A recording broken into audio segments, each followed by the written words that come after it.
Magandang araw po sa inyong lahat for our third reading for the day today. Tignan po natin kung ano po ang makikita natin sa third reading of the day today. No?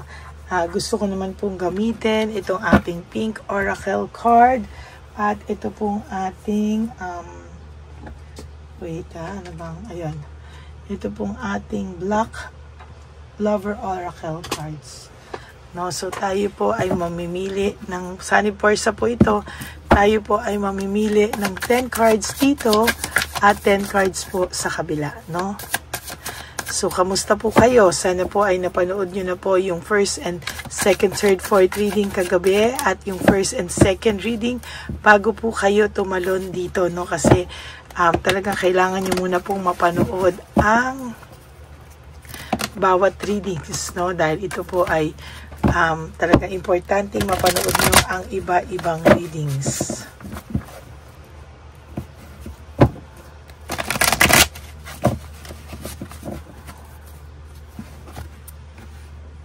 Okay, tingnan po natin. Pili po tayo ng 10. 1, 2, 3, 4, 5, 6, 7, 8, 9, and 10. Okay, tabi muna po natin to. Ngayon tayo po ay pipili dito ng another 10, ano, sa ating pink lover oracle.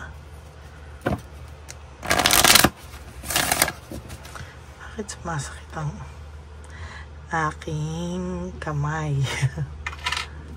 Okay.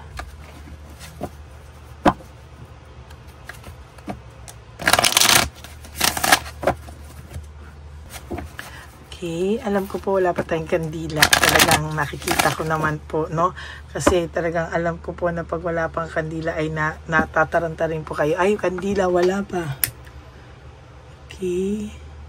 Tabi muna po natin to.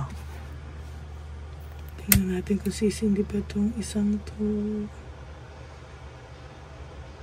Wow! Talagang tagal ng buhay itong kandilang to. Okay.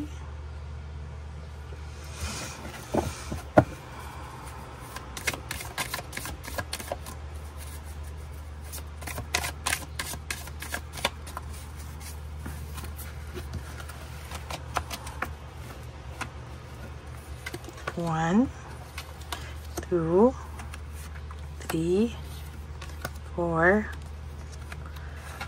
5, 6, 7, 8, 9, 10. Tabi muna po natin to.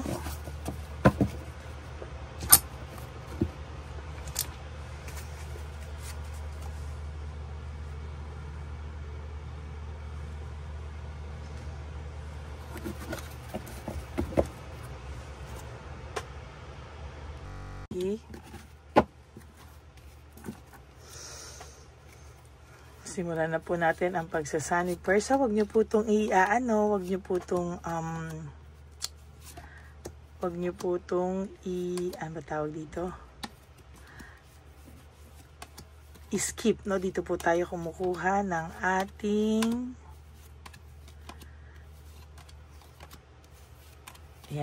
dito po tayo kumukuha ng ating connection sa mga hinuhulaan natin, ano? Sa tulad niyo po, no? So, for our first card, so many things reminds me of you. Marami pong bagay na nakakapagpaalala sa kanya sa ngayon sa'yo, no? And sa nakikita ko po talaga ay totoong naaalala ka po ng taong ito. At ngayon, marami po siyang nare-realize na sa mga nangyayari ngayon, napakaraming bagay po ang nare-realize niya na you are so different from everyone around me, no? Sabi niya nga po, napakadami mo daw pong, napakadami pong tao na dumating sa kanya or marami pong dumating sa kanya, pero po, iiba ka pa rin daw po.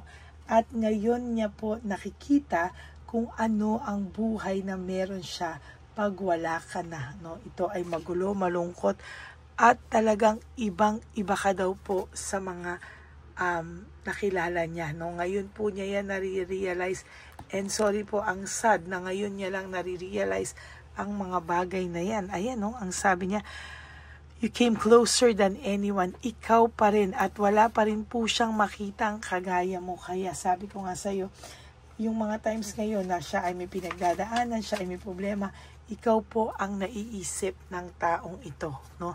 Siya po ay nakakaramdam ng matinding lungkot, siya po ay nakakaramdam ng kahit papano, siya po ay nakakaramdam ng sobrang lungkot sa mga oras na to, at dahil po dyan, ikaw po ay naaalala nitong taong to ng madalas, no? Sabi niya, I know that I mess up everything. Alam po niya na nasira niya po ang lahat-lahat sa inyo, no? Na siya po ay talagang, ayan, no? Nasira niya po ang lahat, at talagang kakaiba po ang nangyayari sa buhay niya ngayon. Talagang ngayon niya po nare-realize at nakikita na ano po yung kanyang buhay na wala ka, no? Talagang ngayon niya nakikita kung anong buhay na meron siya pag wala ka. Pag wala ka. Magulo at malungkot. Ayun, I feel so lonely, then my life is a mess right now. Magulo at malungkot. Yan, oh. Yan po ang nakikita niya ngayon. Ano, yan ang mga nararamdaman niya ngayon. Ay, siya po ang may kasalanan niyan. Oh, ngayon niya nakikita kung ano ang buhay na meron siya pag wala ka. Mas malungkot daw at magulo, no? Sobrang gulo daw po ng kanyang buhay sa ngayon. Yan nga, naku. Pareho po nating nabunot. My life is in a mess right now. My life is in a mess right now. Ay, sorry po, mali. I know I mess up everything and my life is in a mess right now. Alam niya po na siya ang gumulo sa lahat, kaya ang buhay niya po ngayon ay kasing gulo niyan. Ano? Alam niya po talaga na minsan po ang tao, no, marirealize lang po nila yan kapag sila po ay talagang nasaktan na, no? Kapag sila po talaga ay dumating na sa point na nagulo na rin yung buhay nila, pero hanggang hindi kasi nagugulo yung buhay nila, parang wala, tuloy pa rin sila, no? Sabi niya nga dito, it was my fault but I blamed you, no? Talaga daw na kasalanan niya, pero ayan, no, the way I have treated you was wrong. Naiisip naman po niya yan, ano? Sabi niya kasalanan niya, pero sa'yo niya lahat sinisi, no? Sa'yo niya lahat sinisi, at ngayon siya po ay nakaka-realize na the way I have treated you was wrong. Maling-mali kung paano ka po niya trinato, no? I lost myself for a little while, no? Sabi niya po nawala siya sa sarili niya. Hindi niya alam bakit nagawa niya lahat sa iyan, bakit kayo nagkaganyan. At ang sabi niya po, if I just go back in time, if I could go back in time, I would handle us differently, no? Makikita mo po dito na may pagsisisi po siya, no? Na may pagsisisi siya na kung maibabalik niya lang daw po yung panahon, ibang style o pag-handle ang gagawin niya sa inyo. Siguro para hindi kayo maging ganito. And sabi niya po, my life is not as together as it seems, no? Kung akala mo daw ang buhay niya ay okay na okay, nagkakamali ka daw po, no? Hindi po siya okay sa mga oras na to, at sa nakikita ko po, ang taong ito talaga ay nakakaramdam po ng matinding pagkabagabag, no? Ang taong ito ay sa totoo lang ay nare-realize niya po yung mga nangyayari sa kanya or nangyari sa kanya, at dahil po dyan hindi din po siya makapag-move on sa iyo. So may mga times na ikaw ay nagigising sa umaga, sa tanghali, umaga na madaling araw, no? At talagang sa tanghali para kang para kang nabubulaga ng hindi mo alam, no? Parang hindi mo alam anong gagawin mo. Bakit parang wala ka namang problema? Ikaw ay nababalisa dahil po yan dyan, no? I regret lying to you, no? Ano po siya, nagsisisi po siya sa mga kasinungalingang pinaggagawa niya sa'yo. Pinagsisisihan niya po ang sarili niya sa lahat ng mga bagay na pinagsasasabi niya sa'yo, no? As a matter of fact, ang taong pong ito ay nai-intimidate po siya sa mga ginagawa niya sa'yo at ginawa niya sa iyong kasalanan, no? Nagsisisi po siya na bakit daw siya nagsinungaling sa iyo. Hindi po siya makamake ng decision sa mga problema niya ngayon. Para ngayon niya po nare-realize na dati ikaw daw po ang sumusolve o nagsusolve ng kanyang mga problema, pero ngayon po ay siya na po ang nagsusolve ng kanyang mga problema. Talagang ang tao pong ito ay nakakaramdam ng deep sadness and loneliness. Ngayon niya po naiisip ano yung connection na meron kayo na hindi niya po makita sa ibang tao, no? At talagang sa nakikita ko po dito, no, ay ikaw pa rin daw po yung best thing na nangyari sa buhay niya. Ikaw pa rin daw po yung wala pa rin tatalo sa iyo, no? Ikaw pa rin yung talagang magandang nangyari sa buhay niya, no? Yung emotions niya po ngayon masyado po siyang overwhelming. Nag-i-emote po ito o talagang hirap na hirap po siyang sa kanyang pag-i-emote, no? At talagang sa nakikita ko po ay nahihirapan po siya at talagang minsan daw po siya ay, yan yung sinasabi ko kanina, sometimes I stay awake thinking about you. Naiisip ka po ng taong to and true enough hindi po siya mapalagay, no? Talagang na-stuck po siya sa vision of you together, no? Talagang feeling niya po at gusto niya po na someday kayo pa rin pong dalawa, no? Na iniisip niya na after all of this ay kayo pa rin daw pong dalawa. Sabi niya nga po is, I hope you can forgive me one day. Sana daw po siya ay mapatawad mo isang araw, no? Hindi man niya hinihingi ito sa ngayon, but sabi niya po, I hope one day you can forgive me. Mapatawad mo daw po siya sa kanyang mga naging kasalanan, pagsisinungaling sa iyo, at kanyang mga kayabangan. Sabi niya nga po, sa last card niya, I don't want to be alone. Ayaw niya daw pong mag-isa, no? At sana daw, someday, siya daw po ay mapatawad mo pa, no? Aray, no? Tingnan po natin kung ano naman po ang makikita natin sa telepathy oracle cards, no? Kukuha po tayo ng isa o dalawa. Teka po, hahanapin ko lang po siya. Saan ba yung card ko? Teka po,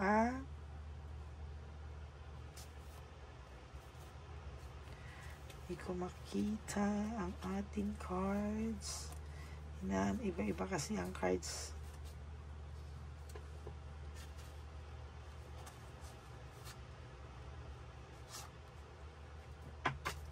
Ayan, nakita ko na.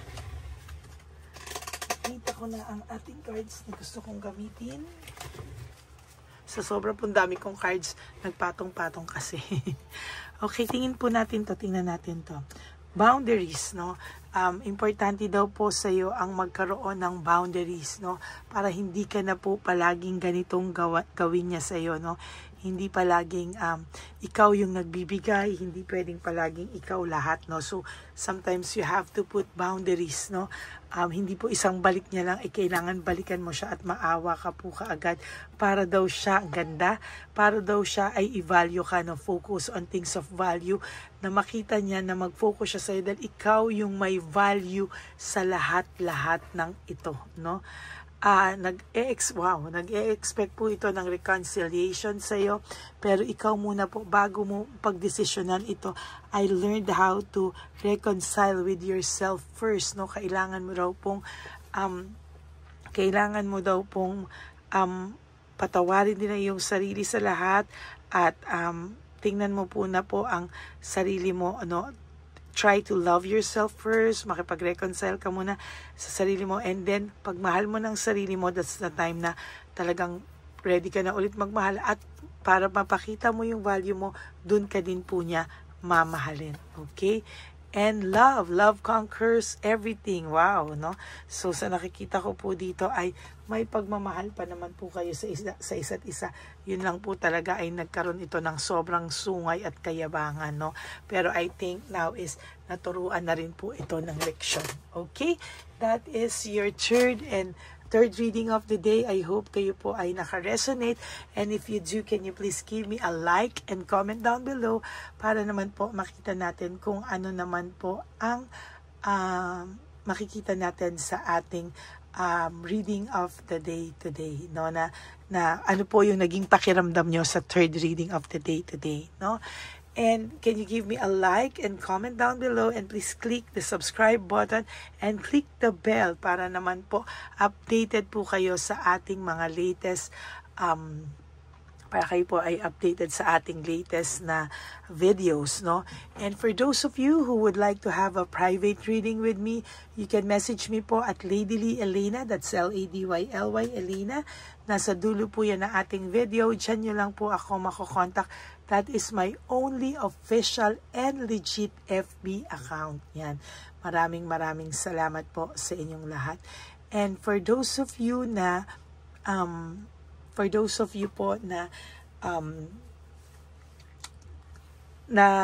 i-scam o na-hack nitong fake na Lady Elena, ay pasensya na po, at lagi ko pong ginagawa ang aking obligasyon at responsibilidad na kayo ay pangalagaan at laging paalalahanan. So, ingat po kayo dyan, no? Nandyan po ang details niyan. Mag-ingat po kayo. And for my ever loyal, solid, and faithful na Lady Elena family, I love you all from the bottom of my heart. Mahal na mahal ko po kayong lahat. At lagi niyo pong tatandaan na kahit nasan pa po ako ay magbibigay ng mensahe para sa inyo sa araw na ito. Maraming salamat po sa inyong lahat. And sana din po ay ma-realize nyo na you have to live each day, no? You wake up, do 3 things that will make you happy for the day. Be grateful. And alam ko po na mas marami pa po tayong time and chance bumawi sa ating sarili, no? Dahil tayo ay buhay pa at healthy pa. Prioritize yourself. Forgive yourself. Importante po yan. Patawarin nyo ang inyong mga sarili. And also love yourself, because self-love is still the best love of all. And also you have to realize that life is so short. Don't make it shorter by stressing yourself from all the pains and heartaches na binigay sa inyo ng kahapon. Just surrender everything to the divine universe and just let go and let God write your life and love story. I will be back for another set of reading. Huwag po kayong malulungkot. Ako po ay magbabalik for another set of reading. Yan. Maraming salamat po sa inyong lahat. And please, no skipping of ads. Tulong nyo na po yan sa ating channel. Thank you very much and God bless you all. I love you all. And for those of you who would like to give me a super thanks for this video, I would really appreciate that. Lalo na po nalalapit na ang ating One Love a Day. I love you. God bless you. Bye. Okay, update po, may nagpanggap pong subscriber natin na siya po ay magpapahula sa fake na Lady Elena, kaya ayan, hinihingan po siya ng $80 at ang cell po niya ay nabigay at nakuha. Ang pangalan niya po sa cell ay Julian Albert, no? Siya po ay may cell account din, kaya mag-iingat po kayo. Ayan po, no, kung sino man po yung scammer na Julian Albert na yan, no, i-insensuhan po natin yan para siya po ay makonsensya. Kung wala man po siyang konsensya, at least po bumalik sa kanya lahat po ng kanyang ginagawa, at maling-mali po yan, ano. Basahin niyo po lahat yan, makikita niyo po, ayan po ang cell number niya at Julian Albert na yan, ano, para po talagang ma-report din po natin yan na siya ay gumagamit ng cell account na Julian Albert. Mag-ingat po kayo. Ayan po yung number niya. Ayan po yung pangalan niya. Huwag po kayong magpauto. Nakita nyo naman po, no, napakalayo po ng pangalan ko sa pangalan ng pinagsisendan nyo po ng account o ng pera. Kaya mag-ingat po kayo at beware sa scammer na to. At talagang ayan po, pinost ko po ang kanyang pangalan dito para maging babala po sa inyong lahat. Maraming salamat po. At mag-ingat po kayo, paki-report po ang page na yan, ang messenger niya na Lady Elena. Maraming salamat po and God bless you all. Ayan, sa susunod po makikita niyo yung account niya na i-report niyo. Salamat po na marami. Magandang gabi po ulit sa inyong lahat. Ako po ay muling nagpapaalala sa inyo na mayroon pong lumalabas sa FB at Messenger account na fake account po no, nang hihingi po ng $25 through PayPal at hindi po yan totoo. Huwag po kayong maniwala dyan. At pag sinabi mo po na gusto ko pong marinig ang boses nyo or makita kayo, ang sasabihin po ay magbibigay kami ng link. Buksan mo yan at pagkatapos ay makikita mo ako. Huwag po kayong maniniwala dahil yan po ay hindi totoo. Yan po ay isang malaking scam na pag binuksan nyo po ay mahahack po lahat sa inyo. Mahahack po ang inyong mga personal details. Lahat ay mahahack. Ako po ay nalulungkot na ito po ay nangyari. Ngunit sa talagang may mga tao pong masasama at may mga tao po talagang hindi makatiis na hindi gumawa ng masama sa ibang tao. Pero maging aware po sana kayo. Tulungan nyo po ako. I-report po natin yung fake na yan at sa FB para siya po ay mawala na at wala na po siyang mabiktima pa. No? Nandyan po lahat ng details at maraming salamat po sa inyong lahat. Maraming salamat po sa inyong lahat at mag-iingat po kayo.